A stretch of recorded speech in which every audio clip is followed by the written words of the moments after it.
Imagine standing on 7 small hills rising above a slow, muddy river in central Italy. The year is 753 BC. There is nothing here that would make you stop and stare. No marble temples, no Colosseum, no vast armies, no senators in white togas debating the fate of nations, no emperors commanding the known world from golden thrones. Just hills and a river, and a few scattered settlements of simple shepherds and farmers who have no idea, no possible idea, what they are about to build. Because those 7 hills above, that muddy river, are going to produce something that has never existed before and has never been fully replicated since: the Roman Empire. An entity so vast, so powerful, so brilliantly organized, and so deeply consequential that 2,000 years after its fall, you are still living inside its shadow. The calendar you follow, the language you speak, if you speak English, Spanish, French, Italian, Portuguese, or Romanian, the legal system that governs your life, the roads beneath your feet, the architectural forms of almost every government, building on earth, the very concept of a republic, of citizens choosing their own representatives, all of this, and infinitely more, flows directly from what was built on those 7 Italian hills. We are going to travel the full extraordinary length of Rome's story today, from those first humble shepherd settlements in the 8th century BC, through the legendary founding, through the brutal birth of the Republic, through the blood-soaked rise of empire, through the reigns of genius and madness that defined the imperial centuries, through the catastrophic fall that still haunts historians, and all the way to the eternal city Rome is today. Every chapter of this story will astonish you. Some of it will horrify you. Some of it will inspire you in ways you did not expect. But none of it will leave you unchanged, because Rome never leaves anyone unchanged. Our story begins not with glory, not with marble, not with legions. It begins with 7 hills and a river, and a legend so powerful it shaped everything that came after. Every great civilization needs a founding story. A myth powerful enough to explain why this particular place, this particular people, this particular moment in history mattered. Rome's founding story was extraordinary. The legend, which Romans themselves believed with varying degrees of literal conviction, began with the fall of Troy. The Trojan prince Aeneas, escaping the burning city with his father on his back and his son by his hand, sailed westward across the Mediterranean and eventually reached the shores of Italy. His descendants founded a line of kings in the region of Latium. From that royal line came twin brothers, Romulus and Remus. Their mother was a Vestal virgin named Rhea Silvia. Their father, according to the legend, was the god of war himself, Mars. Their great-uncle, fearing a prophecy that the twins would one day overthrow him, ordered them thrown into the Tiber River to drown. They did not drown. A she-wolf found them on the riverbank and suckled them. A shepherd named Faustulus discovered them and raised them as his own sons. The twins grew to be extraordinary young men, strong, brave, natural leaders who eventually discovered their true identity, overthrew the great-uncle who had tried to murder them, and set out to found a city of their own. They chose the 7 hills above the Tiber. They began building. And then, brothers being brothers, they argued about which hill their new city should be centered on. The argument ended in murder. Romulus killed Remus, and then, standing alone on the Palatine Hill above the Tiber River, the first king of Rome drew a line in the earth with a plough. Everything inside that line was Rome. The date Romans traditionally gave to this founding was April 21st, 753 BC. For centuries, Romans counted their calendar from that moment, marking years as AUC, Anno Urbis Conditae, in the year of the founded city. The city began in fratricide, in the murder of a brother by a brother. Some historians have suggested this was Rome's most honest self-portrait, a civilization that would achieve greatness through a relentless willingness to eliminate whatever stood in its way, even family. Rome did not begin as an empire. It began as a kingdom, and after 244 years of kings, some legendary, some genuinely accomplished, and the last one spectacularly tyrannical, Rome did something revolutionary. it abolished the monarchy entirely. In 509 BC, the Roman aristocracy expelled the last king, Tarquinius Superbus. Tarquin the Proud, after his son raped a noblewoman named Lucretia, who killed herself rather than survive the dishonor. The Roman nobility, led by Lucius Junius Brutus, rose up, drove the king into exile, and declared that Rome would never again be ruled by a single man. What they created in its place was the Roman Republic. The Republic was a work of extraordinary political engineering. Power was deliberately divided, checked, and balanced in ways that political theorists were still studying 2,000 years later. Because the American founding fathers studied Rome obsessively when designing the United States Constitution. At the top sat two consuls, elected annually, each with the power to veto the other. Below them a complex structure of magistrates, praetors, censors, quaestors, aediles, each with defined responsibilities and defined limits. Above all of them, in theory, sat the Senate, the assembly of Rome's great families, whose authority rested not on law but on tradition, prestige, and the enormous collective wealth and influence of its members. The system was designed with one overriding purpose: to prevent any single man from accumulating enough power to make himself king. It worked for a while. The early republic spent most of its existence in a state of more or less permanent warfare. The Romans fought their Latin neighbors. They fought the Etruscans to their north. They fought the Samnites. They fought practically everyone within reach of their growing territory, and they won more often than they lost. The military system that drove this expansion was itself a revolutionary achievement. The Roman legion, disciplined, flexible, professionally organized, capable of building fortifications as efficiently as it could storm them, became the most effective military instrument the ancient world had yet seen. But even as Rome's military power was growing, its internal politics were convulsing with a class struggle that would define the Republic for centuries. The conflict between the patricians, the ancient aristocratic families who monopolized political power, and the plebeians, the ordinary Roman citizens who provided the military muscle but had no political voice, was Rome's original domestic crisis. It would take 200 years of struggle to resolve. And the resolution, the conflict of the orders, ending with plebeians gaining access to all major magistracies, would make Rome's political system more inclusive and therefore more durable than any previous ancient state. Rome was learning how to survive itself. By the 3rd century BC, Rome had conquered the Italian peninsula. Every tribe, every city-state, every kingdom from the Alps to the toe of the Italian boot had been absorbed into Rome's growing system of alliances and direct control. But Italy was just the beginning. Across the narrow strait of water separating Italy from the island of Sicily, another great power was watching Rome's expansion with increasing alarm: Carthage. The Phoenician city on the North African coast, modern Tunisia, was Rome's equal in wealth, its superior in naval power, and its most dangerous rival for control of the Western Mediterranean. The conflict between these two civilizations, the Punic Wars, would be one of the most consequential series of conflicts in ancient history. The First Punic War began in 264 BC over control of Sicily. Rome, a land power with virtually no naval tradition, did something extraordinary. It built a fleet.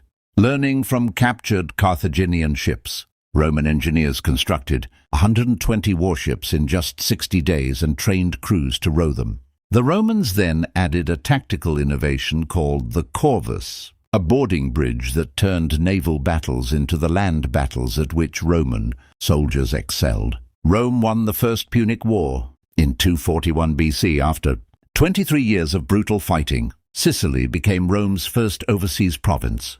But the Second Punic War, which began in 218 BC, brought Rome to the brink of destruction. A Carthaginian general of extraordinary genius crossed the Alps into Italy with 40,000 soldiers and 37 war elephants. His name was Hannibal Barca, and what he did next is still studied in military academies across the world 2,000 years later. At the Battle of Trebia, at Lake Trasimene, and most catastrophically at the Battle of Cannae in 216 BC, where Hannibal's army surrounded and destroyed a Roman force of over 70,000 men in a single afternoon. Hannibal proved himself perhaps the greatest battlefield commander in ancient history. Rome lost battle after battle. Its allies in southern Italy began defecting to Carthage. The city itself trembled, but Rome did not surrender. The Roman Senate refused to negotiate with Hannibal even after Cannae. They raised new armies, they changed their strategy, and eventually they took the war to Carthage itself, sending a brilliant young general named Scipio Africanus to North Africa. Hannibal was recalled from Italy to defend Carthage. At the Battle of Zama in 202 BC, Scipio defeated him. Rome had survived its greatest crisis, and in surviving it had become something new, a Mediterranean superpower. Victory over Carthage made Rome the undisputed master of the Mediterranean world, and it began destroying Rome from the inside. The wealth that poured into Rome from its conquests was transforming Roman society in ways the old Republic could not accommodate. Enormous slave-worked estates, the latifundia, were bought up by wealthy Romans, displacing the small farmers, who had always formed the backbone of the Roman legions. Those displaced farmers flooded into Rome itself, creating a restless urban poor that demagogues and politicians competed to exploit. The gap between Rome's fantastically wealthy aristocracy and its desperate poor was becoming a chasm that the old Republican institutions were not designed to bridge. Two brothers tried to fix it. The Gracchi, Tiberius and Gaius Gracchus, proposed radical land reforms that would redistribute Rome's public land to the poor. The Senate, whose members' wealth depended on controlling exactly that land, responded by having both brothers murdered. Tiberius was beaten to death by a mob of senators in 133 BC. Gaius died in 121 BC. Roman politics had crossed a line it would never uncross. Political violence, murder as a tool of governance, had entered the system. What followed was a century of accelerating crisis. Military commanders discovered that they could use their armies as political weapons. Marius, Sulla, Pompey, Crassus, each in turn used military force to dominate Roman politics, establishing precedents that the next generation would use to go further still. Sulla marched his army on Rome itself in 88 BC, the first time a Roman general had ever done so. He had himself appointed dictator and conducted systematic political massacres of his enemies, the proscriptions, posting lists of men condemned to death with rewards for their killers. Rome was eating itself. Into this chaos walked a politician of such extraordinary genius, such ruthless calculation, and such magnetic personal power that his name became, eventually, a synonym for supreme ruler in a dozen languages. Julius Caesar. Caesar was everything: brilliant general, brilliant orator, brilliant politician, ruthless opportunist, and genuine visionary who understood that the old Republic was dying and was determined to replace it with something that could actually govern the empire. Rome had become. He crossed the Rubicon River with his army in 49 BC, the act that made civil war inevitable, and within 4 years had made himself master of the Roman world.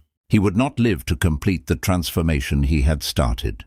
The murder of Julius Caesar on the Ides of March 1544 BC did not save the Republic. It destroyed whatever remained of it. What followed were 14 more years of savage civil war. Caesar's assassins, Brutus and Cassius, were defeated by Caesar's allies. Mark Antony and Caesar's adopted son Octavian at the Battle of Philippi in 42 BC. Then Antony and Octavian turned on each other. Antony allied himself with the Egyptian queen, Cleopatra, the same Cleopatra who had been Caesar's companion, and established his power base in the eastern Mediterranean. Octavian controlled the west. The final confrontation came at the naval battle of Actium in 31 BC, where Octavian's fleet, commanded by his brilliant admiral Agrippa, destroyed Antony and Cleopatra's forces. Antony and Cleopatra fled to Egypt and killed themselves. The last independent kingdom of the Hellenistic world became a Roman province. Octavian was now the sole master of the Roman world, and he was extraordinarily careful about what he did with that mastery. He did not call himself king. He did not call himself dictator, Caesar's title, which had become politically toxic. He called himself princeps, first citizen. He called himself Augustus, the revered one. He presented himself not as a monarch, but as the first servant of the restored republic. It was the most brilliant political fiction in history. Augustus, as Octavian is known to history, ruled Rome for 44 years, from 27 BC to 14 AD. In those 44 years, he reformed Rome's administration, its military, its taxation system, its calendar, its moral culture, and its physical appearance so completely that the Rome of 14 AD was barely recognizable as the same city it had been a century earlier.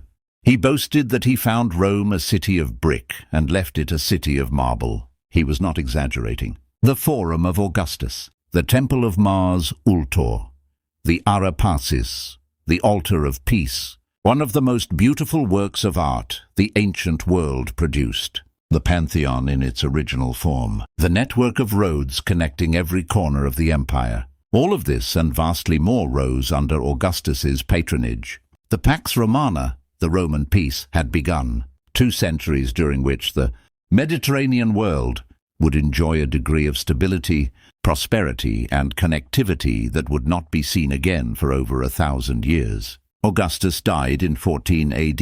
His last words, according to ancient sources, were addressed to his friends. "Did I play my part well in the comedy of life?" he asked, then applaud as I exit. The system Augustus created had one fatal flaw. He had built everything around himself, his personal authority, his genius, his extraordinary political skill. But he had created no reliable mechanism for transferring that authority to a successor. The fiction that Rome was still a republic made the very concept of hereditary monarchy constitutionally awkward. The result was that the question of who became emperor after Augustus was answered, repeatedly by a combination of family connection, military support, political manipulation, and on multiple occasions, straightforward murder. Tiberius, Augustus's stepson and successor, was a capable administrator who became increasingly paranoid and cruel in his old age, retreating to Capri, and conducting the empire from a distance while his praetorian prefect, Sejanus, conducted a reign of terror in Rome. Caligula succeeded. Tiberius in 37 AD to enormous public relief and celebration.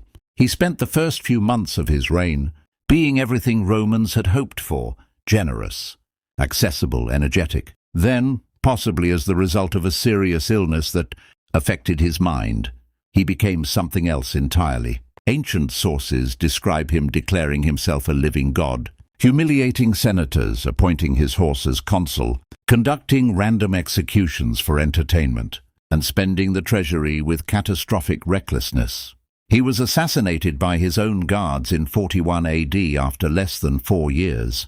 Claudius, Caligula's uncle, kept alive, largely because his family considered him too stupid to be a political threat, proved to be one of the most effective administrators Rome ever produced. He expanded the empire, conquered Britain in 43 AD, reformed the bureaucracy, and built the harbour at Ostia that finally gave Rome a reliable port. He was almost certainly poisoned by his 4th wife, Agrippina the Younger, who wanted the throne for her son. That son was Nero. Nero began his reign reasonably well, guided by the philosopher Seneca and the praetorian prefect Burrus. Then he murdered his mother, then his first wife, then Seneca, then Burrus was replaced. Then the Great Fire of Rome in 64 AD, which Nero blamed on Christians and used as an excuse for their first major persecution, destroyed vast sections of the city. Nero used the cleared land to build the Domus Aurea, his golden house, an imperial palace complex of breathtaking scale and self-indulgence that covered an area of Rome, roughly equivalent to a modern sports complex. In 68 AD, the legions rebelled. Nero fled Rome and killed himself, reportedly weeping that the world was losing a great artist. The year of the 4 emperors followed, 69 AD. in which 4 men held the throne in succession, 3 of them dying violently. As Rome's armies demonstrated that they could make and unmake emperors, the lesson was clear. The man who controlled the legions controlled Rome. After the chaos of Nero's fall and the year of 4 emperors, Rome found stability under the Flavian dynasty and then reached its absolute pinnacle under the 5 good emperors, a succession of rulers whose combined reign, from 96 to 180 AD, represented the peak of Roman power, prosperity and good governance. Nerva, Trajan, Hadrian, Antoninus Pius, Marcus Aurelius. Edward Gibbon, the Great, 18th century historian of Rome's decline, described the period of the 5 good emperors as the period in history during which the condition of the human race was most happy and prosperous. Trajan expanded the empire to its maximum extent.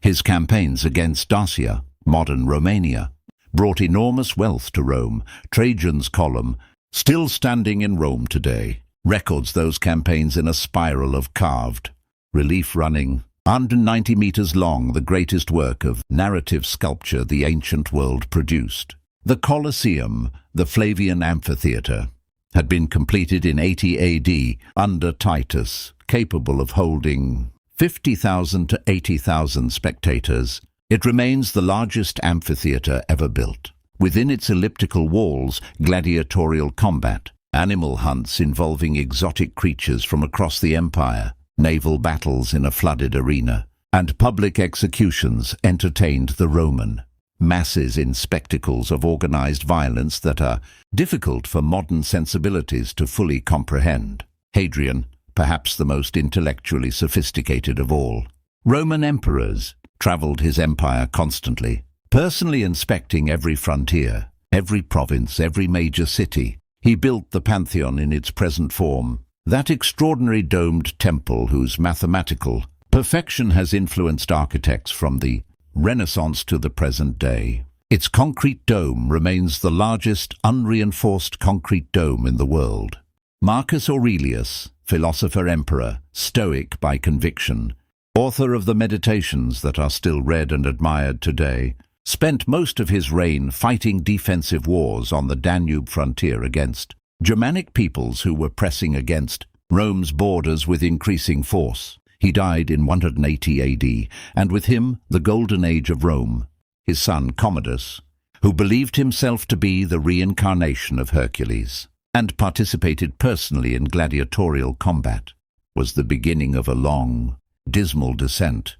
The death of Marcus Aurelius in 180 AD marked the end of Rome's golden age. What followed was a century of crisis so severe, so sustained, and so multidimensional that historians still debate whether the Roman Empire ever truly recovered from it. The crisis of the 3rd century, running from 235 to 284 AD, was a period during which Rome had over 50 emperors in 50 years.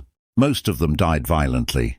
Most were soldiers proclaimed by their own troops, who then marched on Rome to seize power, only to be killed by the next military strongman when the opportunity arose. The economic consequences were catastrophic.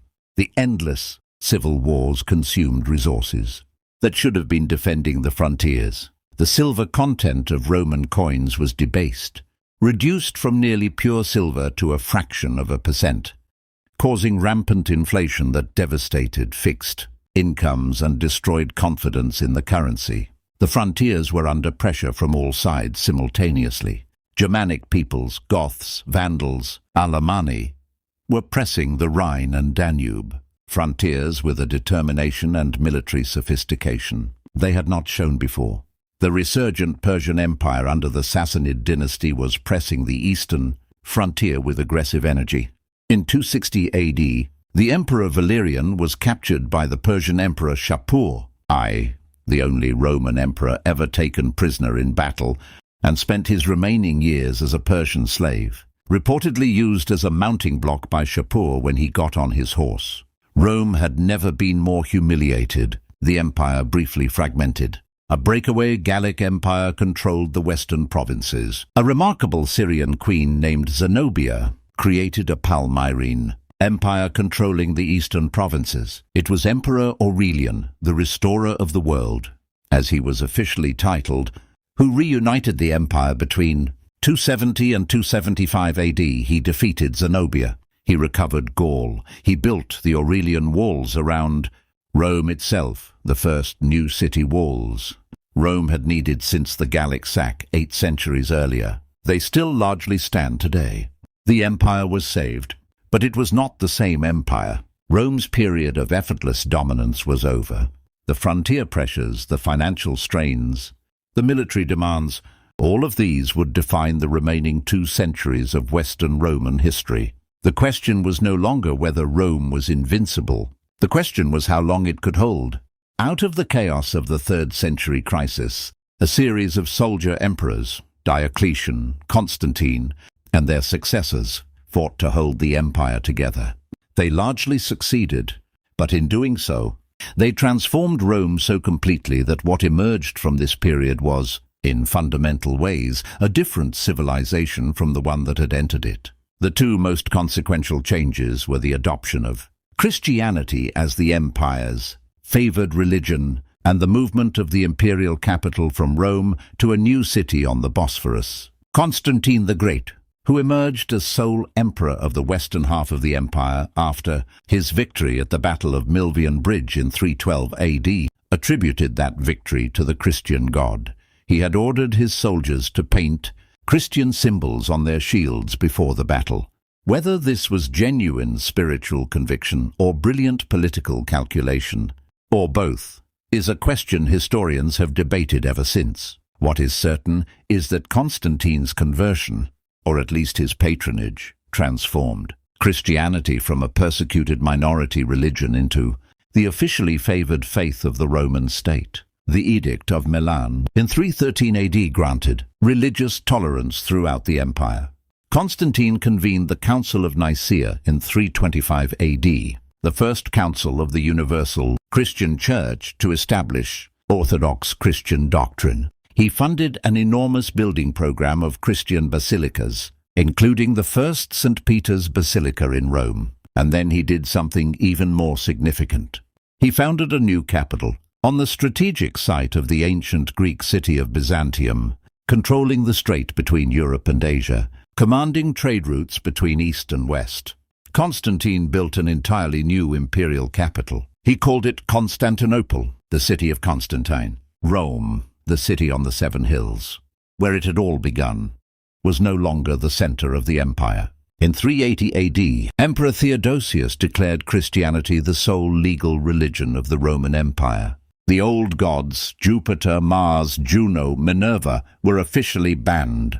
The temples that had stood for 1,000 years were closed or converted. The Rome of the gods was over. The Rome of Christ was beginning.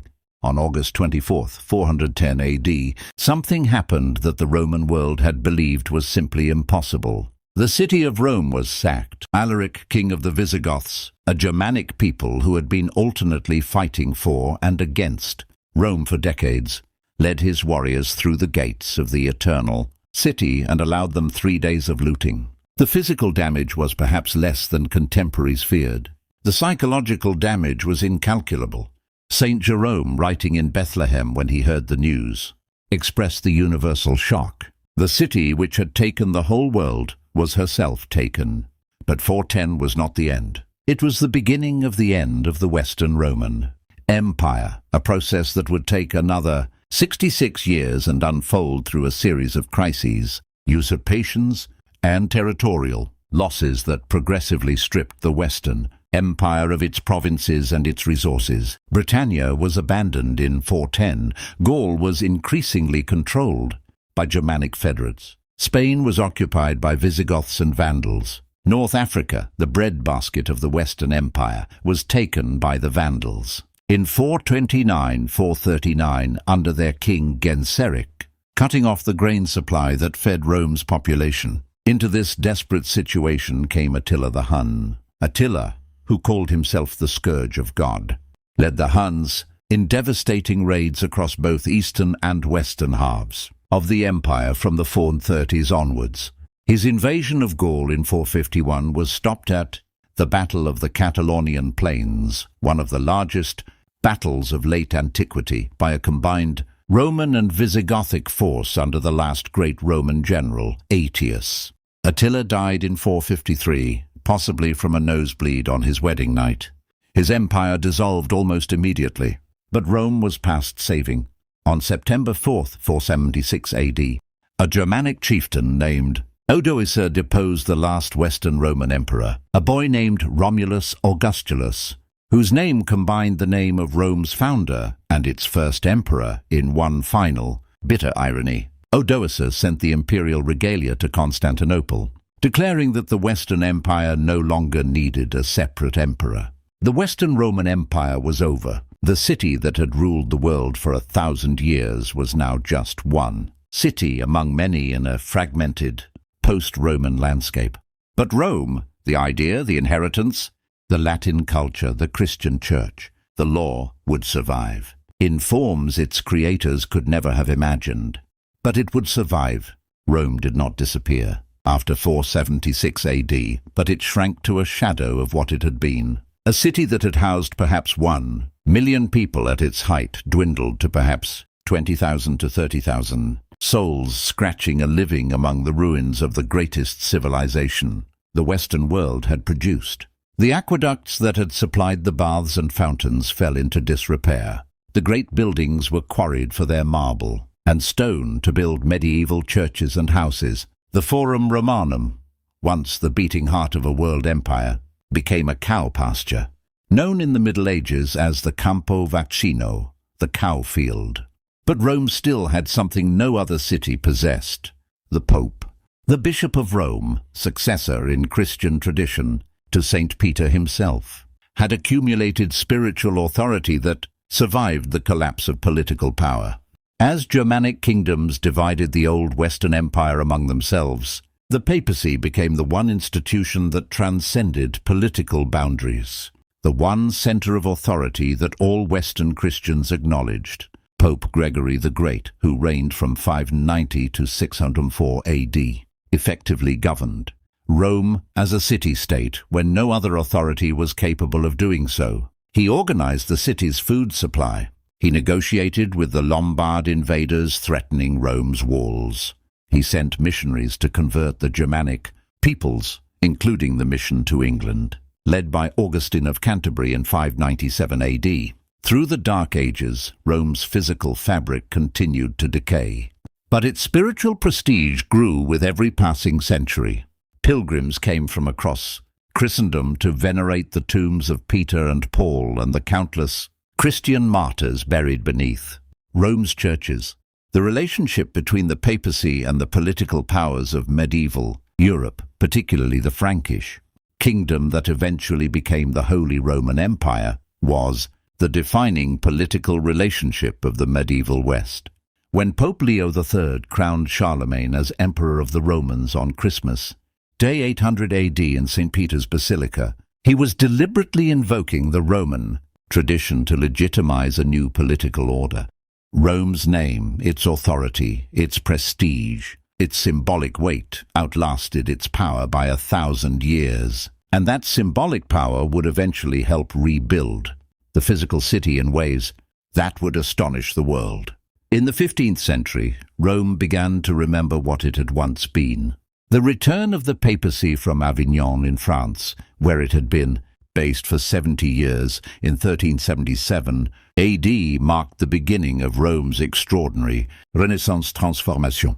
The popes who followed, determined to reassert the authority and magnificence of the See of St. Peter, embarked on a building program that would, over the course of a century and a half, create much of the Rome that exists today. Pope Nicholas V, who reigned from 1447 to 1455, articulated the vision with extraordinary clarity. The physical grandeur of Rome's buildings should reflect the spiritual authority of the papacy. A magnificent church, he argued, would impress upon the faithful the majesty of God and the church in ways that words alone could never achieve. The greatest project was the rebuilding of St. Peter's Basilica. The old Constantinian Basilica, 100 years old, structurally compromised, no longer adequate for the spiritual capital of Western Christendom was demolished. In its place, successive popes commissioned the greatest architects of the Renaissance and Baroque periods to build a new St. Peter's that would surpass everything the ancient world had produced.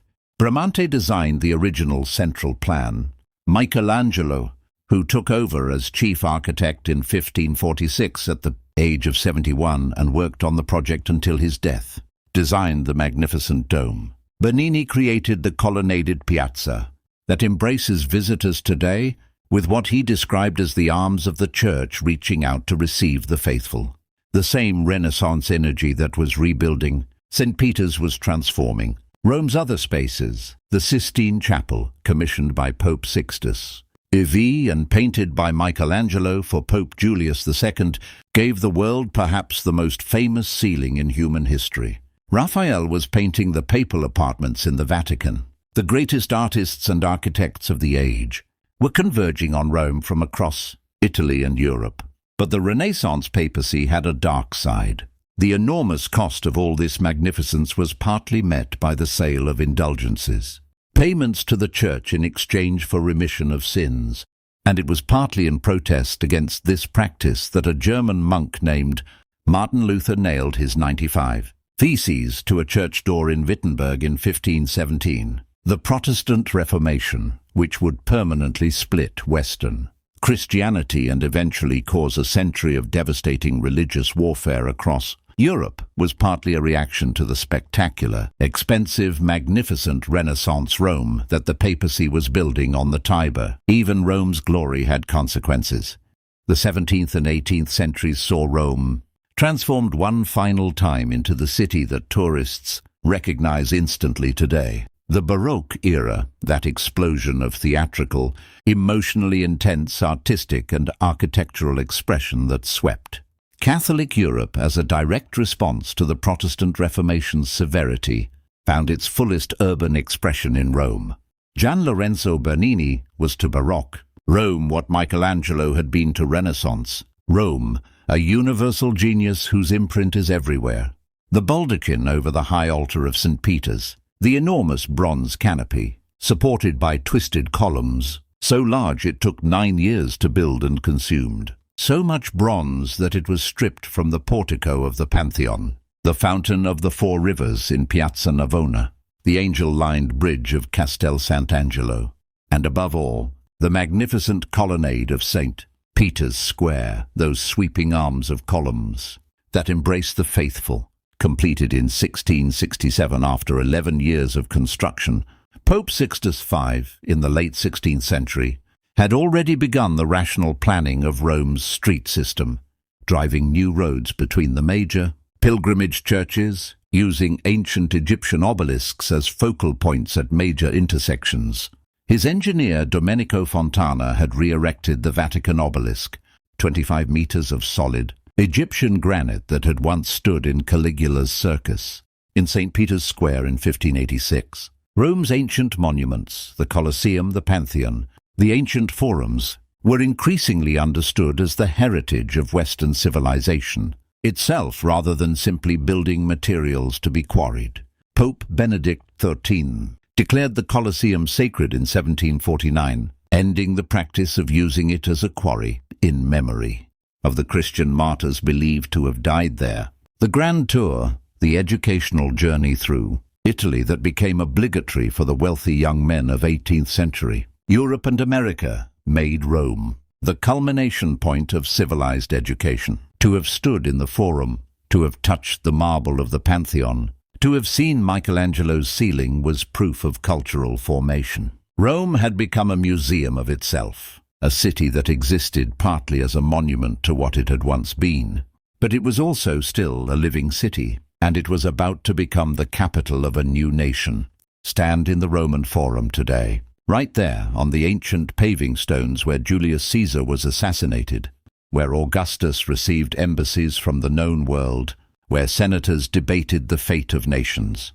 Look around you. To your left, the Palatine Hill, where Romulus drew his first boundary line in 753 BC, and where Roman emperors built their palaces for 5 centuries. The word palace itself comes from Palatine, from this hill. To your right, the Colosseum, still standing, still recognizable, still capable of stopping the breath of anyone who sees it for the first time. Ahead of you, the Capitoline Hill, where the Temple of Jupiter stood for 1,000 years, where triumphant generals gave thanks for their victories, where the sacred geese of Juno supposedly saved Rome from the Gauls in 390 BC. Beneath your feet, layers of civilization, Roman, medieval, Renaissance, Baroque, compacted into the earth of a city that has been continuously inhabited for nearly 3,000 years. Modern Rome is a city of nearly 3 million people, the largest city in Italy, the capital of a republic that is one of the founding members of the European Union. Its economy is powered by tourism, government, fashion, and the vast international apparatus of the Catholic Church, which, from its tiny sovereign state of the Vatican, still reaches into the spiritual lives of 1.3 billion human beings worldwide. Rome hosts 10 million tourists every year, people who come to stand where we are standing now, to touch the same marble that Roman hands touched 2,000 years ago, to feel the weight of what was built and lost and partially rebuilt and partially remembered in this particular place. The ancient forums are slowly giving up their secrets. Archaeological excavations continue year by year, revealing new layers of the city beneath the city. Every major construction project in Rome risks encountering archaeological remains that halt work for months or years. Rome cannot move without touching its own past. And perhaps that is the most important thing about this city. Not the marble, not the ruins, not even the extraordinary artistic inheritance that fills its museums and churches. It is the fact that Rome refuses to let the world forget what human beings are capable of, at their most ambitious, at their most creative, at their most ruthless, at their most brilliant. The shepherds on the 7 hills above the Tiber, those nameless men and women who lit fires on the Palatine 3,000 years ago, could not have imagined what their descendants would build. But they built it, and we are still living in its shadow. If Rome's extraordinary story moved you, if you found yourself feeling something for this ancient, ruthless, magnificent, indestructible city, subscribe to Historic Horizons. Every city, every story, every week, Rome has spoken. The next city is already waiting.